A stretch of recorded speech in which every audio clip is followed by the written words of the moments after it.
E, pessoal, vamos falar um pouquinho sobre Modern Data Warehouse, tá? A gente vê que o mercado mudou bastante e exigiu que os data warehouses também sofressem uma alteração, sofressem um aprimoramento em alguns pedaços, tá? Em algumas partes dele.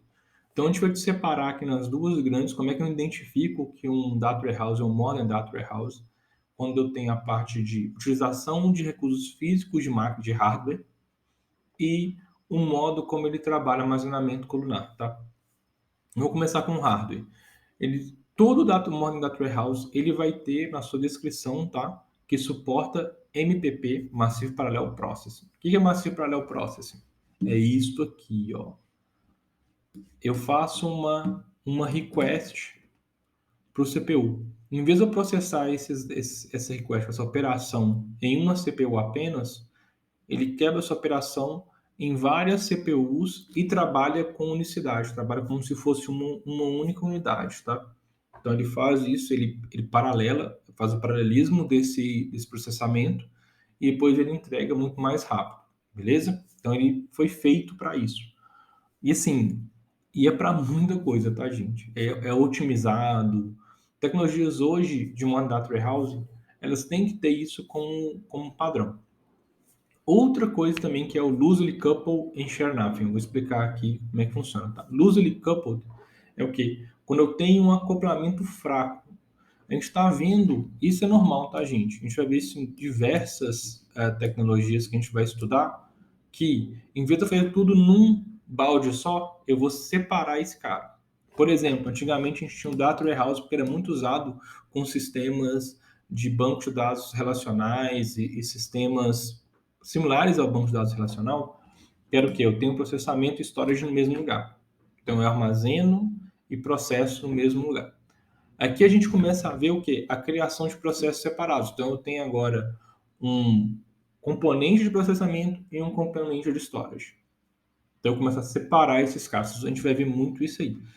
E quando eu falo share nothing, é que os recursos desse cara não são compartilhados entre eles. Por exemplo, memória vai ter o recurso dele, não vai compartilhar com ninguém.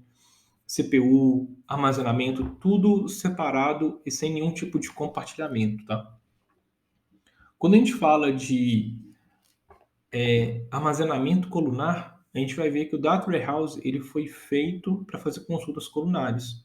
Ou seja, eu vou ler colunas ao invés de linhas. Todo Modern Data Warehouse ele tem isso otimizado. Por exemplo, o tipo de processamento vai ser sempre em batch. Então ele vai ler um lote todo, tá? Para poder carregar aquela informação, para trazer aqueles dados. Usa muitos benefícios de compressão, até mesmo que a gente vê que como tem questão de desacoplamento, a latência entre os componentes, tudo isso tem que ser o máximo reduzido possível. E a gente vê muitas tecnologias que isso foi otimizado, tá, gente? Compressão é usada demais na parte de armazenamento, que a gente chama de serving layer, ou então entrega do dado. Quando a gente tem um modern data warehousing, quando a gente tem até os traditional data warehousing, a gente está vendo essa mudança para eles poderem estar competindo também. E a gente vê também os OLAP systems, real-time systems, também trazem esse benefício. Mas voltando aqui para o modern data warehouse, a gente vê também a redução de I/O, de operações de I/O e, quer dizer, o in and out, entrada e saída.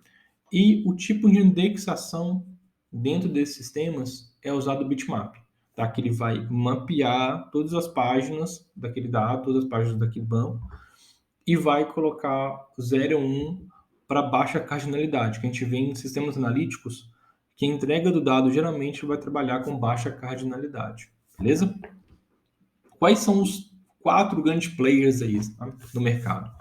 Não tem como iniciar sem a Amazon, né? A Amazon foi a primeira empresa a oferecer computação em nuvem. Então, eles entregaram, eles promoveram o Redshift, né? Trouxeram o Redshift para o mercado, que é o primeiro data modern data warehouse. Então, tem uma série de benefícios, você paga como você quiser, tem, ele é baseado em Postgres, tá? Só que é um Postgres extremamente otimizado, foi desenvolvido dentro da Amazon, totalmente otimizado por um time, e hoje é largamente utilizada por diversas empresas. A Microsoft, não ficando para trás, ela veio e falou assim, cara, então eu vou lançar agora o meu serviço. Ela lançou primeiramente o SQL DW, que era o primeiro da Microsoft, que trabalhava com o Modern Data Warehouse, só que ela trouxe para dentro do Synapse Analytics. Então, a gente não, hoje a gente tem um Dedicated Pulse, que é a mesma coisa do StickDW, que tem todas as características de um Modern Data Warehouse, MPP, Loosely Coupled, Share Nothing, trabalha com a parte totalmente parte colunar, armazenamento, né, processamento colunar, e dentro do Workspace Synapse Analytics, como Dedicated Pulse. A gente tem o nosso Kraken da Google, tá? Que é o BigQuery, que é a engine mais rápida de processamento de Data Warehouse hoje, totalmente serverless, e trabalha muito com essa ideia de processamento e armazenamento separados. Então, tem uma camada de processamento e uma camada de armazenamento que eles trabalham separados, tá? Como eu falei, usam muito isso, está sendo usado muito isso em diversas tecnologias. Hoje, até mesmo para poder escalar separadamente, né? Sob demanda, eu preciso de mais processamento, eu escalo só o processamento, eu preciso de mais armazenamento, e escala somente armazenamento. Não precisa escalar o recurso como todo e ter desperdício de recurso e, consequentemente, um custo mais alto. A gente tem o Snowflake, que aqui no Brasil não é tão usado, tá? A gente vê empresas usando, não quer dizer que não usam, mas não é tão usado como esses três, mas está ganhando tração demais fora do país. Então a gente já vê muitas empresas falando, utilizando, falando muito bem. Hoje em dia falam que não trocam. Ele tem vários tipos. Eles dizem que até é benchmark, né, gente? Que ele é até 12 vezes, 8 vezes mais rápido que os demais. Mas assim, benchmark é de quem faz, né? Então, e também quem falou isso também, as pessoas que falam geralmente pessoas que trabalham lá. Então a gente tem que ser bem, assim, eu digo que cético para muitas coisas, para a gente poder escolher a melhor da melhor mesmo. A gente testar por conta própria, a gente ver como é que funciona. A gente vê as características, os fundamentos são muito importantes. Então, essas três seguem esses três fundamentos, essas duas categorias, né? Trabalham muito bem com a parte de hardware e trabalham muito bem com armazenamento e processamento colunar. Então, isso é o que faz um MDW. A vantagem do Snowflake é que eu posso colocar ele onde eu quiser. Então, ele pode ser tanto aqui, como aqui, como aqui. Então, ele pode ser tanto na Amazon, Microsoft ou Google. É uma subscription da Snowflake, você escolhe onde vai ser o deployment, ele sobe um workspace para você e você começa a acessar.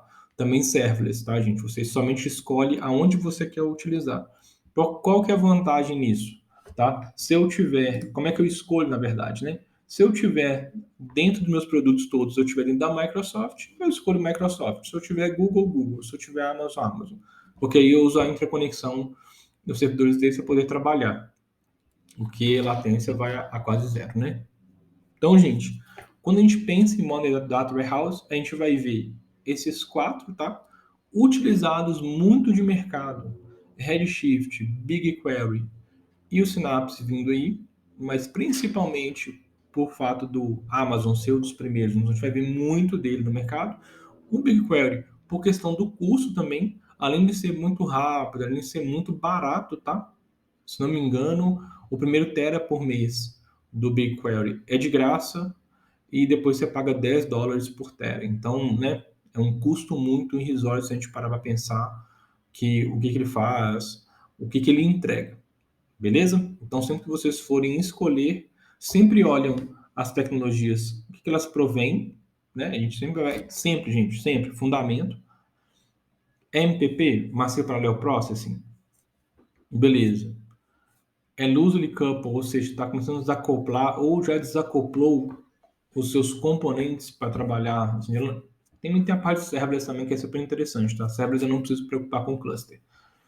Mas eu trabalho de forma colunar de armazenamento e processamento. Eu tenho todo tipo de benefício para fazer minhas consultas colunares para serem mais rápidas possíveis.